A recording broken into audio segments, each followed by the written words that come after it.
This is literally the best tea I have ever made. No, it is not coffee. For those of you who have MADD, tell me, do you use coffee to daydream more? I don't, because if I did, I would literally not even get the 3 hours of sleep I'm getting now. I would get no sleep whatsoever. I don't know if this is because of maladaptive daydreaming or just I have a very low tolerance to caffeine. Hi guys, so my name is Jess, and for those of you who don't know, I have maladaptive daydreaming disorder. Basically means I daydream more than others, I need to daydream more than others, and I have a bigger urge to daydream. In this video I'm going to be talking about some of the triggers for daydreaming. In my Tumblr blog, link in the description, I asked, I say too much. I asked everyone what their biggest triggers were, and I was actually very surprised by the response and the comments, and by people actually what their biggest triggers are, because I didn't even think about half these things as triggers, and now I'm thinking, oh wait, they're triggers that I have. Sorry if I keep looking over there, I'm distracted by everything, literally everything. Okay, so the first one is being alone. This one makes a lot of sense actually, because being alone, you're alone. So I don't know. I think if I'm daydreaming, I want to be alone, just because I'm scared I'm gonna act out my daydream. So being alone, I would prefer to be alone. So I don't feel like it triggers me, it just encourages me or makes me feel more comfortable. I'm not saying that this isn't a trigger. Other people are triggered by this, but I'm not. But yeah, I never thought of it as being a trigger, but now I'm thinking about it. I don't think it is a trigger for me, I just think it makes me feel more comfortable. The next one, if you have seen any of my other videos or rants on maladaptive daydreaming, then you know these two are my biggest triggers, pacing and music. A lot of people who commented on this post actually said that their biggest trigger was pacing and music. Not even if it's just pacing on its own, and music on its own, but also pacing and music together is a very, very big trigger. It's my biggest trigger. The next one I have down is I was really surprised by this. Not because the fact it's a trigger, but the fact I was like, oh well, of course this is a trigger. Boredom. It's boredom. I never even thought about that. I mean, of course it's a trigger. If you're bored, you daydream. Everyone does it, even people who don't have maladaptive daydreaming. If you are bored, then you daydream. I suppose that's a trigger for everyone. I never even thought about that. The next one is shows and movies.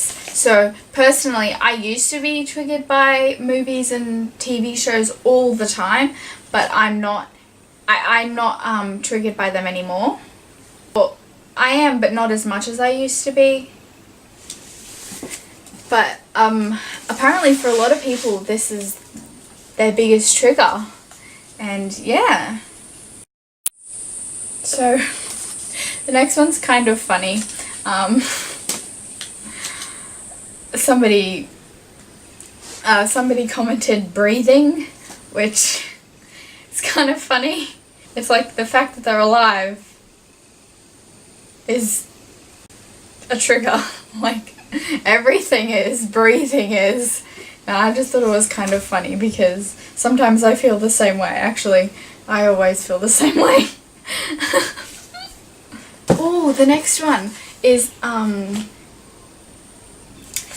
is lying in bed. So I do this a lot. I've been doing this since birth, I think, Or I don't remember a time I didn't do this, but I would go to sleep and I would daydream to the point where it was almost impossible for me to actually go to sleep. And I still do this, but just not as often. Sometimes if I've been daydreaming all day and I've got this one scenario in my head and it won't go away, it'll be very difficult for me to go to sleep. I definitely do this, and just not as often as I used to. And I feel I go maybe 3 nights where I can't actually go to sleep because of this, and then I'll have maybe 2 or 3 weeks where it's not a problem. So yeah, it must be really hard for somebody who has this as their biggest trigger, because imagine trying to go to sleep at night when your brain just doesn't want to shut off, and it must be really hard. The next one is one of my biggest daydreams. It's car rides when you're not driving. Well, I'd be a bit worried if your biggest trigger was car rides when you were the one driving. I'd be really concerned. Yeah, that would not be good. Because of health reasons, I can't drive at the moment, and I haven't driven that much. And I think when I was driving, I was too scared and nervous to actually daydream, but I'm a bit worried that if I did daydream and I was comfortable, if I was driving and I was comfortable driving and I wasn't scared of driving, then I would daydream by accident, not on purpose, and cause an accident. I mean, oh wow. That could actually be a problem for a lot of people with this disorder. I never really thought about that. Oh wow. Wow, I'm learning so much. Yeah, so what we were talking about, car rides when you're not driving being a trigger.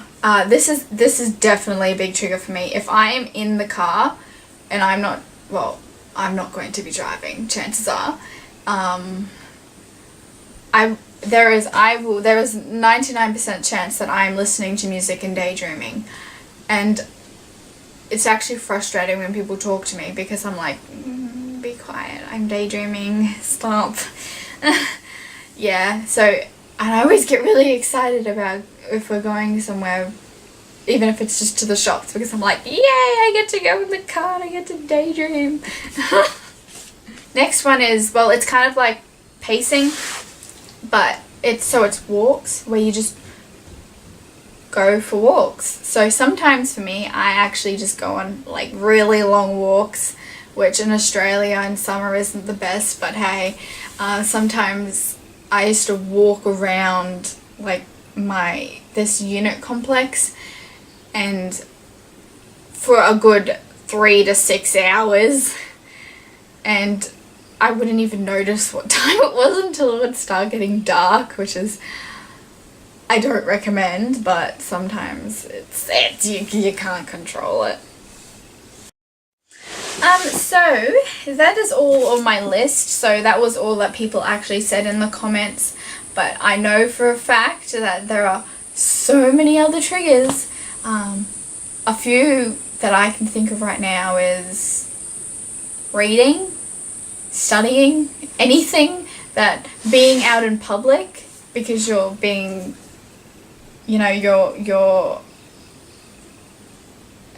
there's just so many things happening, and then your brain is just like, oh my gosh. And yeah, so being in public. There's so many others that I can't think of right now, but the list of things that can trigger a daydream are just so endless that I would not be able to fit them all in one video anyway. So